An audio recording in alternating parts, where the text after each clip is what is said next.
una persona a la cual le tengo gran afecto, que nos hemos conocido tiempo atrás y que, bueno, compartimos ese mismo gusto del caminar, valga la redundancia, el camino. El ingeniero Baltasar Solano Rico, con su tema El Camino Real de la Plata, recorrido histórico de la caminería y la distribución al desarrollo de México. El ingeniero Baltasar Solano Rico es ingeniero geólogo, egresado de la Facultad de Ingeniería de la UNAM, con maestría en exploración minera de la Universidad de Arizona. Tiene varios diplomados en el ISTEM, en la División de Educación Continua de la Facultad de Ingeniería de la UNAM. Más de 50 años de experiencia en la industria minera en México, en Estados Unidos, Centro y Sudamérica. Durante ese transcurso de más de 50 años, el ingeniero Solano ha recorrido una buena parte de los distritos mineros activos en México, así como los reales de minas antiguos y distritos abandonados, recopilando una vasta experiencia en sus características, tipología y actualmente llamada arqueología industrial. A raíz de esta experiencia y del andar en los caminos de la historia por más de 50 años, se ha interesado en los vestigios del Camino Real de Tierra Adentro y los relictos de las minas y plantas de procesamiento metalúrgico, así como en su directa relación con la fundación y desarrollo de los centros y ciudades mineras del país. Con ustedes, el ingeniero Baltasar Solano Rico. Adelante, maestro.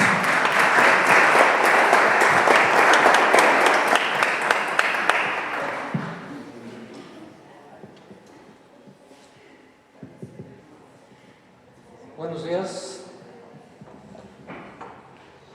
Debo, por supuesto, agradecer a la licenciada Georgina, a los organizadores de este evento, su invitación, muy amable invitación. Y antes de iniciar, me han dicho que un ponente, un expositor, debe hablar fuerte para que lo escuchen, claro para que lo entiendan y breve para que se lo agradezcan. Yo les prometo, por lo menos, no hablar muy fuerte para no despertarlos en caso de que algo pase.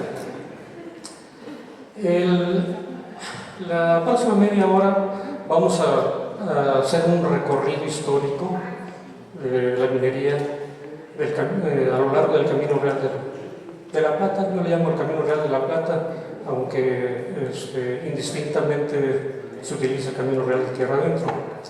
A mí me gusta la plata por su relación con la minería. Este camino,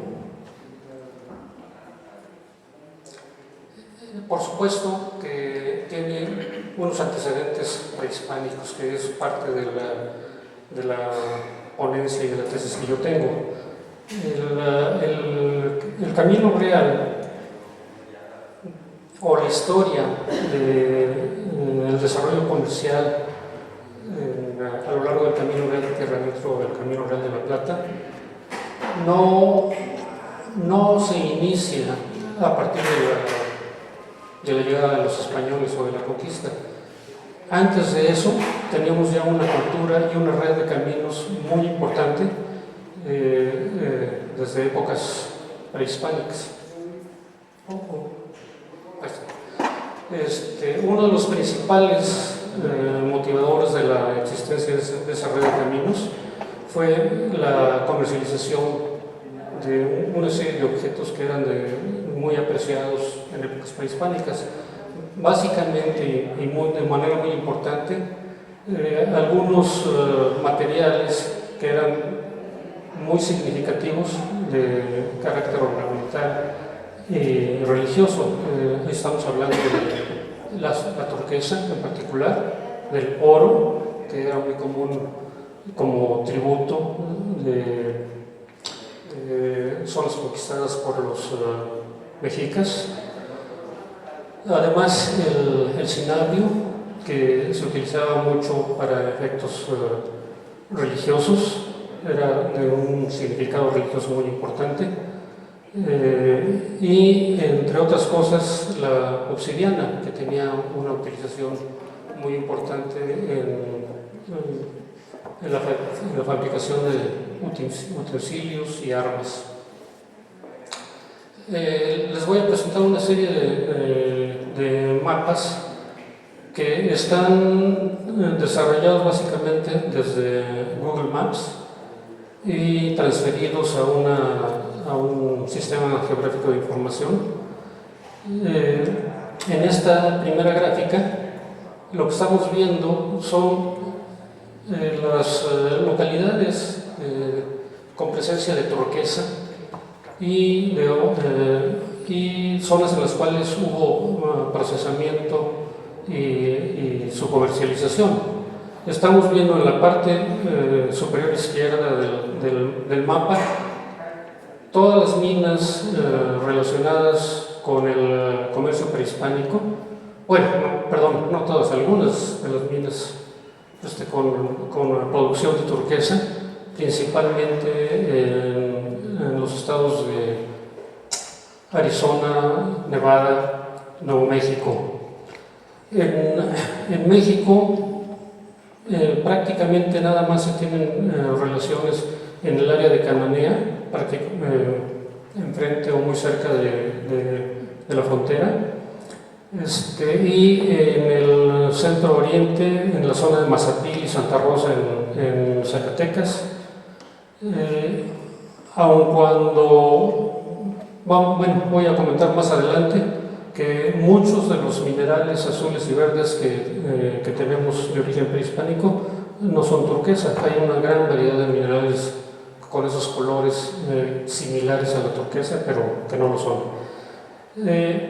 Algunos centros importantes en el centro del mapa tenemos Altavista, que fue un centro de comercialización y tráfico de turquesa que provenía del norponiente, de los estados, de la zona de Nuevo México, en particular de Cerrillos, Nuevo México, y para básicamente abastecer el mercado que en diferentes épocas era Teotihuacán, Tula y Tenochtitlán.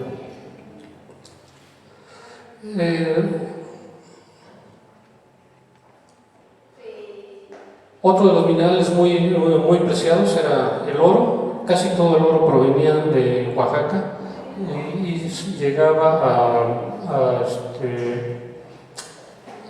la zona central mesoamericana como impuestos a las otras zonas conquistadas por los mexicas. El cinabrio principalmente provenía del estado de Querétaro, cerca de San Joaquín, en una serie de zonas arqueológicas, particularmente Toluquilla y en los alrededores de las minas de cinabrio, como la de Soyatal. La obsidiana estaba muy distribuida y, como pueden ver, se encontraba prácticamente a lo largo del eje volcánico central o el eje neovolcánico. No se alcanza a ver el nombre porque se acumularon los puntos, pero hay una mina de las Navajas en el estado de Puebla, que fue la más importante, y no es las Navajas de Nayarit. Otros minerales y otros metales que ya se conocían y se comercializaban era plata, plomo, fierro y estaño, particularmente en la zona de Taxco y Sultepec. Finalmente, si ponemos en una sola gráfica todas las minas a los que hice referencia anteriormente, incluyendo cobre, cinabrio, la obsidiana, el oro. No mencioné las minas de jade en la parte inferior derecha de la lámina. prácticamente todas en la zona de Motagua, en Guatemala. Y bueno, nada más cabe mencionar que no es jade, es un mineral de la familia que se llama jadeita. Si hacemos una relación de las zonas arqueológicas que se conocen a lo largo de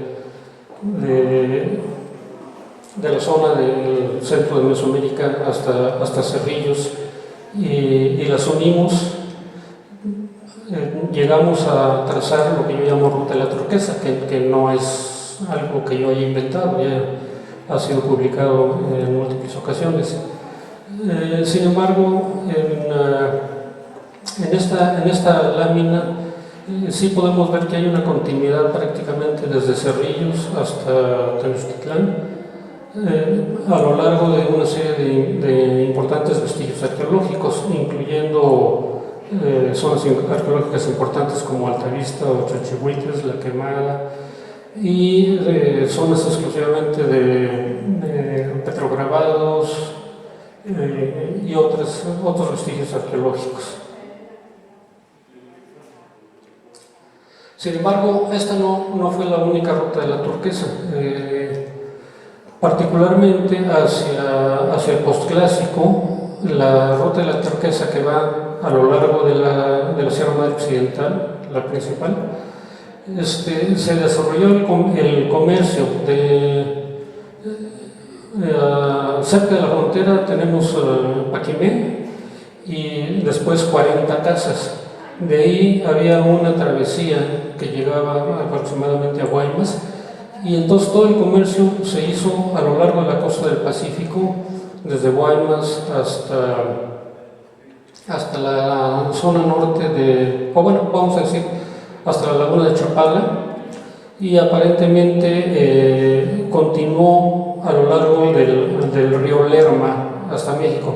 Es muy probable que la cancelación de la ruta de la turquesa a lo largo del Sierra Madre Occidental haya sido derivada de problemas básicamente con las tribus chichimecas, por lo que optaron por buscar otras rutas.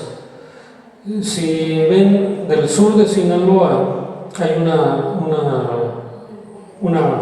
banda de color azul a lo largo de la costa, que indica que parte de la comercialización de la turquesa y otros materiales se hacían a lo largo de la costa, por vía marítima, hasta cerca de Huatulco, un lugar que se llama Tututepec, y de ahí atravesaba hasta Cholula.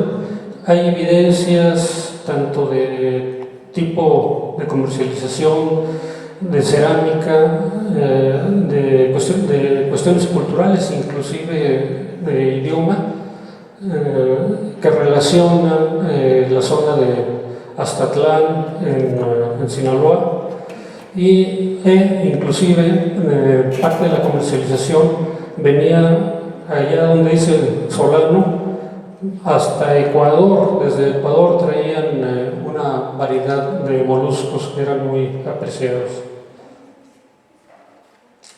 Ese es el mapa clásico de Fournier, con todas las rutas de la turquesa en diferentes etapas, desde el clásico hasta el posclásico. Y finalmente el de Braniff, en el que ya en el posclásico, como pueden ver, la mayor parte de la comercialización se lleva a lo largo de la costa del Pacífico. Ahora, llegó la conquista, llegaron los españoles, que tenían una motivación muy importante: Dios, gloria y oro, aunque no necesariamente en ese orden, ¿verdad? Una vez que llegaron, inmediatamente se dieron a la tarea de explorar.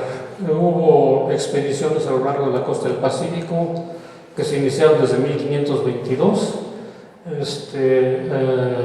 Ahí están marcados en el mapa de la izquierda, y como si fuera un pulpo con múltiples tentáculos hacia el norte y oriente del país. Hubo una serie de rutas en expansión durante los siglos XVI y XVII. Esa expansión a lo largo del tiempo llegó a crear el Camino Real de la Plata. No voy a extenderme en esto porque ya hemos platicado mucho y además lo han hecho mejor que yo. Pero en sí estamos hablando de 2.600 kilómetros de historia. Aquí también sería interesante que nos pusiéramos de acuerdo. He oído 2.600, he oído 2.400, he oído 3.200. Yo creo, sí, yo creo, según dice Google Maps o Google Earth, que está más cercano a 2.600, pero también depende por dónde nos vayamos, ¿verdad? Ahora, tampoco voy a abundar en los inicios, que básicamente, y eso sí es muy importante, el Camino Real siguió las veredas y travesías que hacían los prehispánicos, los indígenas, en ese sistema de transportación que hemos visto, en la red de caminos que vimos anteriormente, por medio de también esos mismos caminos se fueron utilizando, bueno, fueron los que dieron pie a la expansión originalmente y principalmente por medio de los misioneros y soldados. Y después los comerciantes empezaron a meter recos de mulas, empezaron a mejorar el camino, lo empedraron, con el propósito de poder meter carretas y poder hacer su comercialización y transporte más rápido. Ahora, el Camino Real de Tierra Adentro, aun cuando hay diferencias de opinión, mi opinión es que partió en cierta forma oficialmente desde lo que es ahora la Plaza de Santo Domingo. Obviamente no era la Plaza de Santo Domingo en aquella época, pero había varias salidas, una por Tacuba, otra por Azcapotzalco, otra por Tenayuca, si las inundaciones lo dejaban, pero esa era la más directa hacia el norte.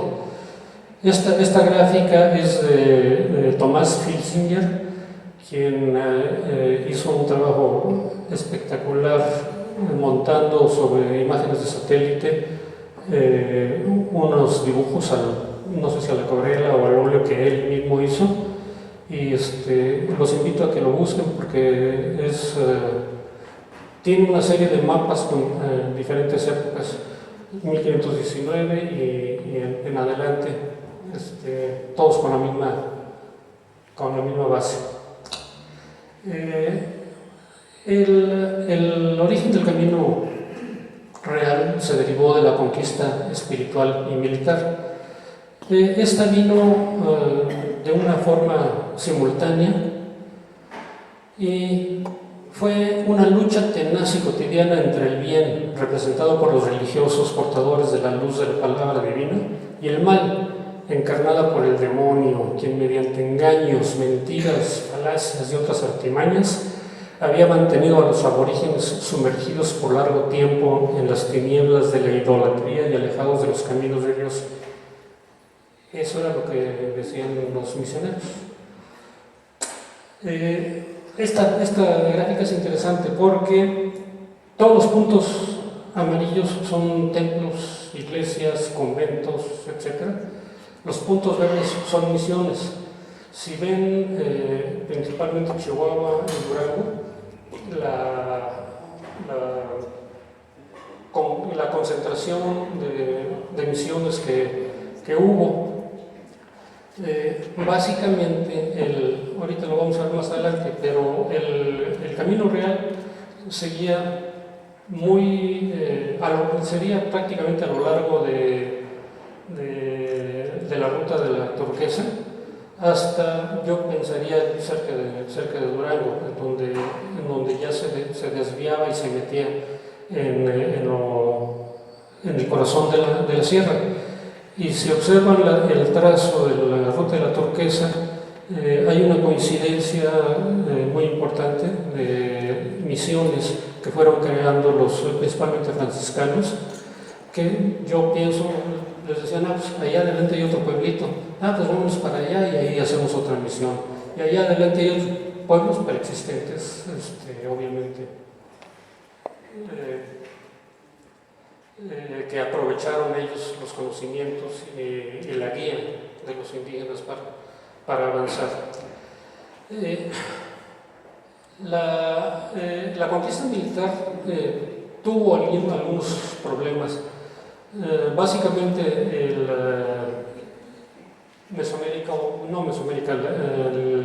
los mexicas tuvieron sus limitantes, no pudieron expandirse muy fácilmente hacia el norte por la presencia de los chichimecas, hacia el poniente por los tarascos, y se expandieron principalmente hacia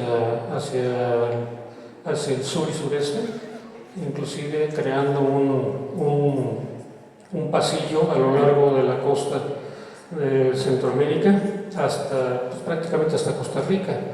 Y hay otra franja que llegó como hasta la mitad de Sinaloa. Pero ese mismo problema lo tuvieron los españoles cuando llegaron.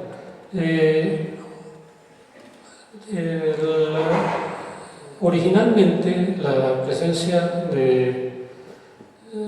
llegaron los españoles y fundaron después de la zona de Acaponeta, en Nayarit, perdón, no de Acaponeta,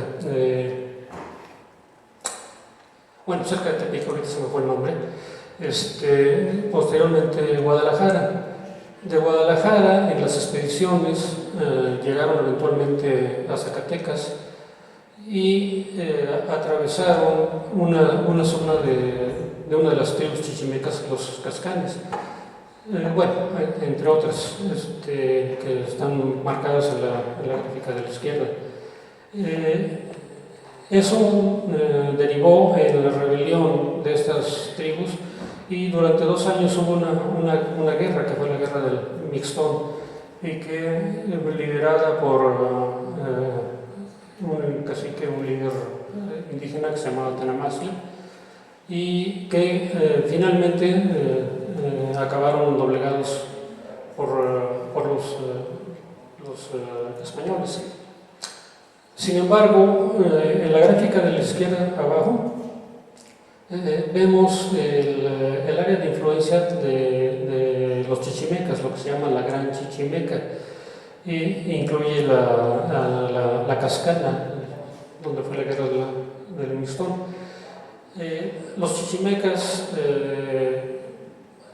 no dieron pie a la expansión de los españoles. Los españoles estaban urgidos por encontrar un camino más corto, prácticamente de Querétaro a Zacatecas, que se ve ahí en una flecha roja, y atravesaban el corazón de la Chichimeca. Eso ocasionó una guerra que duró casi 50 años, desde 1541 hasta 1589. El sistema de guerra de los chichimecas era básicamente por medio de guerrillas. Originalmente las caravanas que iban hacia Zacatecas iban escoltadas, después fueron creando haciendas fuertes, casas fuertes y un sistema de oteros o atalayas para identificar la presencia de los chichimecas cuando iban a atacar las caravanas. El siguiente paso fue la creación de una serie de fuertes y presidios, que para 1570 ya había aproximadamente 30 presidios nada más en la zona de los Chichimecas. Más adelante, ya hacia fines del siglo XVI, los que están en rojo ya son los presidios que se fueron creando para proteger el comercio desde la Ciudad de México hacia el norte y eventualmente hasta Nuevo México. Era una forma de proteger los bastimentos que iban hacia el norte y principalmente las conductas o envíos de plata hacia el sur. Esa fue una época de incertidumbre que se refleja en el sistema de construcción que tenían en esa época. Desde una sencilla ermita en la zona de Santiago Tlaltla, sin las ventanas porque se las pusieron ahí luego, lo usan como granero, pero es una pequeña ermita con muros de más o cerca de 1 metro de ancho. Estamos viendo el Fuerte de Pueblos, impresionante la iglesia de San Francisco Soyaniquilpan, que prácticamente no tiene ventanas, era un cajón con muros de 1 metro de espesor, por el temor a los ataques chichimecas. El Palacio de Cortés, pues, siguiendo los cánones de Europa. Ahora vamos a ver un poco sobre la minería. La minería es el fundamento económico de nuestro país desde el siglo XVI.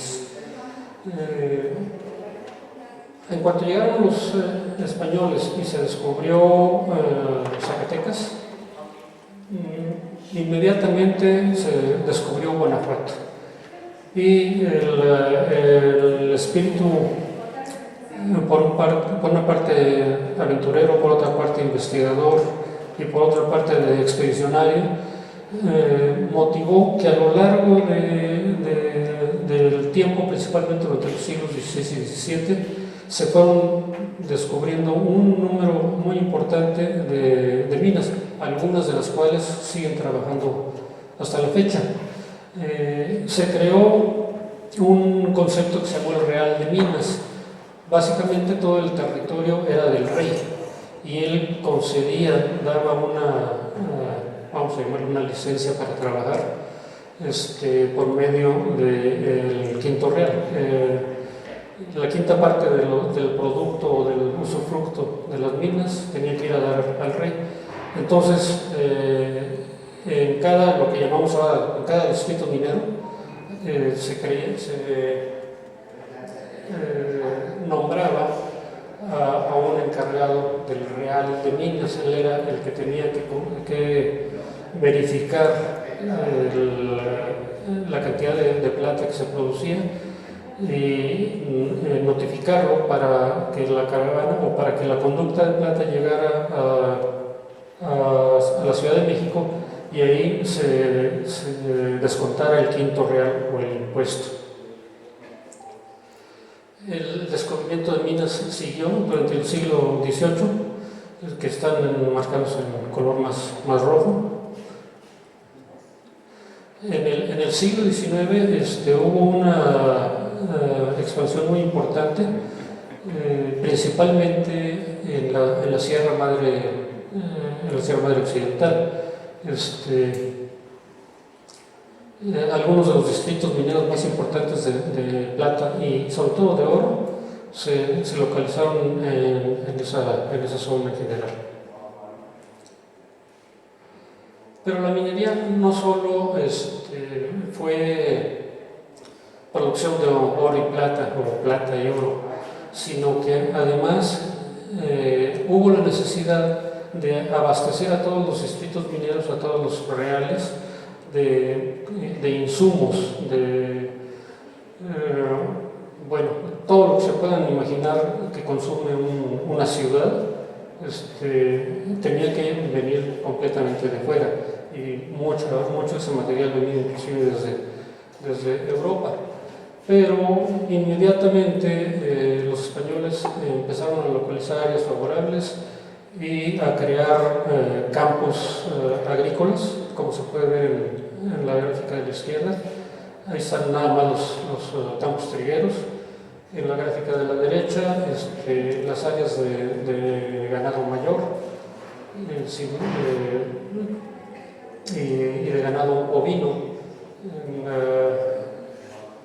Se habla de una producción que era una producción en este caso de ganado vacuno, lo suficiente para abastecer no solo las ciudades que estamos viendo ahí. La minería creó o básicamente fue el motor que fundó algunas de las principales ciudades de México. Si vemos en cualquiera de las dos gráficas de arriba, Durango, Zacatecas, Fresnillo, San Luis Potosí, Querétaro, Guanajuato, Aguascalientes, etc. Todas fueron ciudades creadas directamente por la minería o por la creación de campos agrícolas, campos ganaderos, etc. Y algo de lo que se comentó anteriormente en la gráfica de abajo no ayuda mucho en la escala, pero básicamente se creó una red de caminos muy importante prácticamente desde el siglo XVI hasta XIX, que iba a lo largo del Cañón Real de la Plata y transversales para, primero, unir otras ciudades y segundo, sacar los materiales que se producían en esos lugares. Se estima que durante el siglo XVI se produjeron aproximadamente 7.600 toneladas de plata. Aquí nada más un par de comentarios. Si ven la producción de plata durante los primeros 10 años fue de 148 toneladas, en los siguientes 10 años fueron 86 toneladas. La explicación que se da es que se acabaron primero lo que estaba muy a la vista y que era fácil de procesar. Nada más el mineral de muy alta ley lo fundían y de ahí sacaban la plata. Pero una vez que llegaban a un determinado nivel, ya fuera que hubiera agua en la mina o que cambiaba el mineral a sulfuros, entonces ya la producción fue menor. En 1555 se introdujo el método de patio por medio de amalgamación, lo cual tuvo un impacto importantísimo. Ahí pueden ver, subió a 303 toneladas, 900, 1100, 2100, 2700 durante los siguientes periodos de 10 años. En estas gráficas prácticamente vemos que hay un estancamiento durante el siglo XVII en la producción de la plata. Se dieron cuenta y los mineros hicieron una solicitud misma que fue atendida por el virreinato y directamente por el rey para mejorar las condiciones que les permitiera producir con mayor facilidad. A raíz de eso, y ahorita se los voy a dar con más detalle, hubo un incremento importantísimo. Pueden ver la producción cómo se disparó, más o menos a partir de 1720, y en la gráfica de la derecha lo mismo, el crecimiento constante de la producción, hasta que llegó la revolución y se vino para abajo temporalmente. El problema fue que la Casa de Moneda controlaba la producción de oro y plata. Todo el oro y la plata tenían que llegar a la Casa de Moneda de México para reducir el quinto rey. El rey o España controlaba y tenía un monopolio de los principales insumos de la minería, en particular del azogue, mercurio y de la pólvora. El caso del azogue era para proteger a las minas de Almadén, o sea que todo el azogue, todo el mercurio venía de España, aun cuando se podía producir aquí, tenía que venir de España. Por otro lado, se pagaba el 20% como impuesto de la producción minera, y además había una serie de alcabalas u otros impuestos para financiar el gasto público de muchas necesidades de la población. Lo que se hizo fue que a principios del siglo XVIII se redujeron las tasas pasando del 20% al 10%, del quinto al diezmo.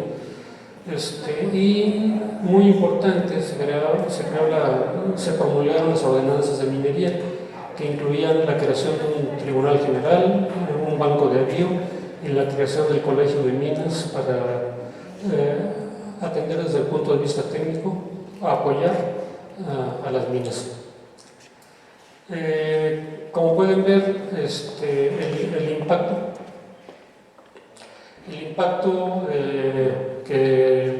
que tuvo esto fue a partir de la reducción del quinto real, se incrementó fuertemente la producción.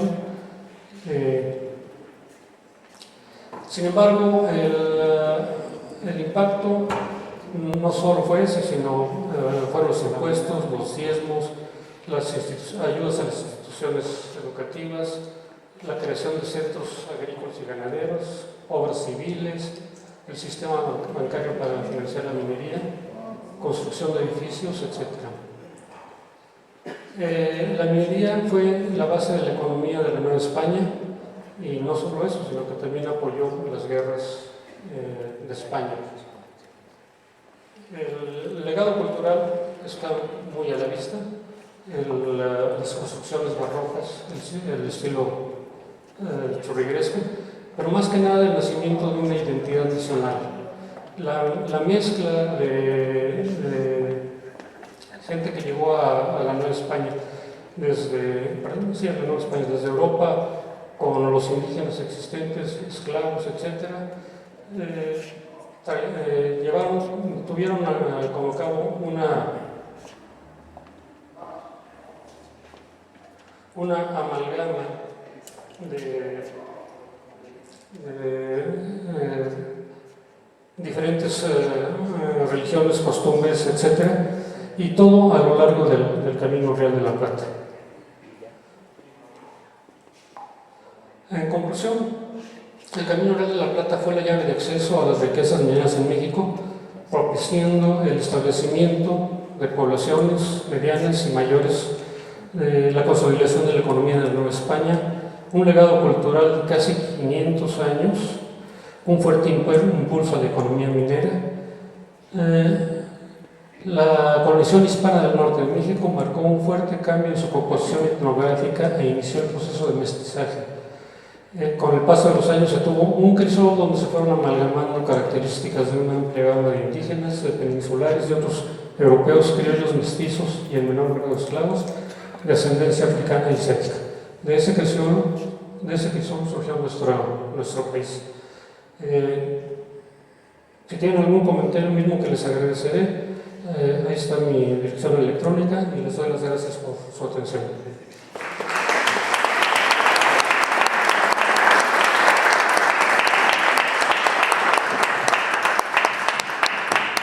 El doctor Solano, un gran experto en la ruta de la turquesa. Y bueno, quiero presumirles la turquesa de Chalchihuites. Se llama Crisopola. Oh, ya bien emocionada. ¿Qué pasó, Balaam? Ven para regañarte, yo ya andaba bien emocionada, pero bueno. Es una piedra verde. De eso se trata. Les quiero pedir a los ponentes de esta mesa primera que pasen aquí al frente. Nos faltó el doctor. Sí, pero para sacarnos una foto todos y le entrega el doctor. Pásale, doctor Marcelo, ingeniero. Los ponentes, vamos a entregarle al doctor Solano su constancia a todos y la foto. Le quiero agradecer a la licenciada Georgina que me ascendió de maestro a doctor en media hora. No, es que es un maestro para nosotros. Hay que reconocerle eso, ¿verdad? Igual que el ingeniero Durazo, es un gran maestro. Imagínense el gran esfuerzo que hicieron en el expediente de la cuenta y todo lo que se ha logrado. Nos falta mucho, pero sabemos el gran esfuerzo y pues hay que reconocerlo en la medida de lo que se es. Y ese es también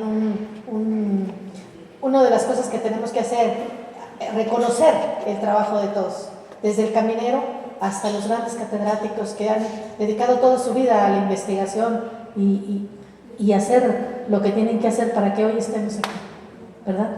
Y pues agradeciéndoles a todos ellos ese gran esfuerzo. Muchas gracias. Le quisiera pedir que pasara por favor al estrado al ingeniero Manuel Silva. Por favor, ingeniero, pasa para que me ayudes a entregar el reconocimiento al ingeniero. El ingeniero Silva es parte del equipo de la Secretaría, él es el jefe de asesores del despacho del secretario de Obras Públicas y todos compartimos la responsabilidad en este evento. Entonces, por favor.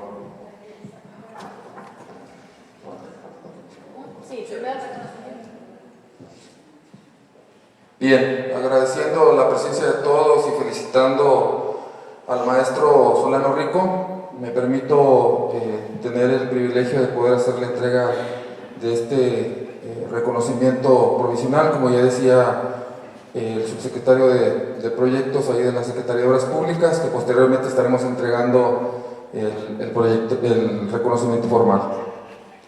La Secretaría de Obras Públicas y el Consejo Nacional de Estudiosos, organismos y asociaciones del Camino Real de Tierra Adentro, Asociación Civil, otorgan el presente reconocimiento al maestro en ciencias Baltasar Solano Rico por su participación como ponente en este 7º Encuentro Nacional de Estudiosos del Camino Real de Tierra Adentro, celebrado en la ciudad de Zacatecas, Zacatecas, los días 29, 30 de noviembre y 1 de diciembre del año 2019.